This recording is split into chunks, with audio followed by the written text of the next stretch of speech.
देश भर में लगातार कोरोना वायरस के केसेस को देखकर लोग वैक्सीन के बारे में बात कर रहे हैं, लेकिन एक तरफ हमें ये सुनने को मिलता है कि कुछ वैक्सीन की वजह से ब्लड क्लॉटिंग जैसी समस्या आ रही है। कुछ खतरनाक और जानलेवा साइड इफेक्ट सामने आ रहे हैं और कहीं तो वैक्सीन लेने के बाद भी कोरोना पॉजिटिव हो गए हैं लोग। सोचने की बात यह है कि ऐसे में हमें वैक्सीन लेनी भी चाहिए या नहीं। पहला साइड इफेक्ट है जो देखने को मिल रहा है वो है ब्लड क्लॉटिंग।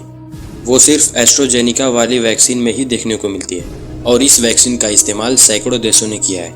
इंडिया में 2 प्रकार की ही वैक्सीन इस्तेमाल की गई थी, कोवैक्सीन और कोविशील्ड, जिनमें से सिर्फ कोविशील्ड वैक्सीन के ही साइड इफेक्ट सामने आए और इस वैक्सीन को बनाया है एस्ट्राजेनेका नामक कंपनी ने। शुरुआत में इसके साइड इफेक्ट सामने नहीं आए थे, लेकिन जब इसका इस्तेमाल किया जाने लगा तो नॉर्वे में सबसे पहला इसका साइड इफेक्ट देखने को मिला। 4 लोग जिनकी एज 50 साल से कम थी, उनके अंदर ब्लड क्लॉटिंग जैसी समस्याओं को देखा गया इस वैक्सीन की वजह से।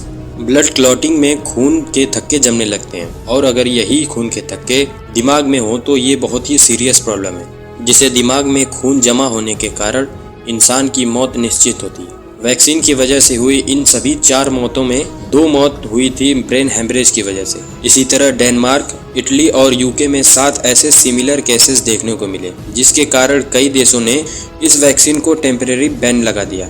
इनका कहना यह है कि जब तक ऑल डेटा सामने नहीं आ जाता तब तक हम इसे इस्तेमाल करने की इजाज़त नहीं देंगे। आज के दिन बहुत सी ऐसी मेडिकल ऑर्गेनाइजेशन हैं जिन्होंने इस पर रिसर्च की हुई है और उनका कहना है कि इस वैक्सीन में ब्लड क्लॉटिंग का रिस्क है 1 लाख लोगों में केवल 1 को। और ये कहना है यूरोपियन मेडिसिन एजेंसी यानी EMA का।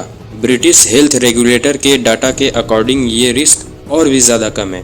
उनका कहना है कि ये साइड इफेक्ट 2.5 लाख लोगों में से केवल 1 को ही हो सकता है। दोस्तों, ये एक छोटा सा रिस्क है क्योंकि ये सिर्फ एक तुक्के की तरह है। इसीलिए सभी हेल्थ ऑर्गेनाइजेशन ने रेकमेंड किया है कि इन सभी वैक्सीन का इस्तेमाल करते रहना चाहिए, क्योंकि कोरोना वायरस से मरने का रिस्क कहीं ज़्यादा है एज कम्पेयर टू वैक्सीनेशन। फिर भी एज के हिसाब से कुछ ऐसे भी देश हैं जिन्होंने एज लिमिट लगा रखी है, क्योंकि 50 से 60 साल की उम्र के लोग ब्लड क्लॉटिंग की समस्या से सेफ हैं, लेकिन उनसे कम एज के लोगों में ये समस्या ज़्यादा देखी जा रही है। ऑस्ट्रेलिया में बताया गया कि जिन लोगों की उम्र 50 साल से कम है उन्हीं में ही सिर्फ ये साइड इफेक्ट देखने को मिलते हैं। इसके अलावा उनका कहना यह है कि एस्ट्राजेनेका कंपनी की बनाई गई वैक्सीन कोविशील्ड के अलावा उन्हें दूसरी वैक्सीन इस्तेमाल करनी चाहिए। अब अगर हम इंडिया में आए तो दोस्तों, ऐसा कोई भी केस ब्लड क्लॉटिंग का नहीं देखने को मिला वैक्सीन की वजह से। ये बात सच भी हो सकती है और झूठ भी हो सकती है,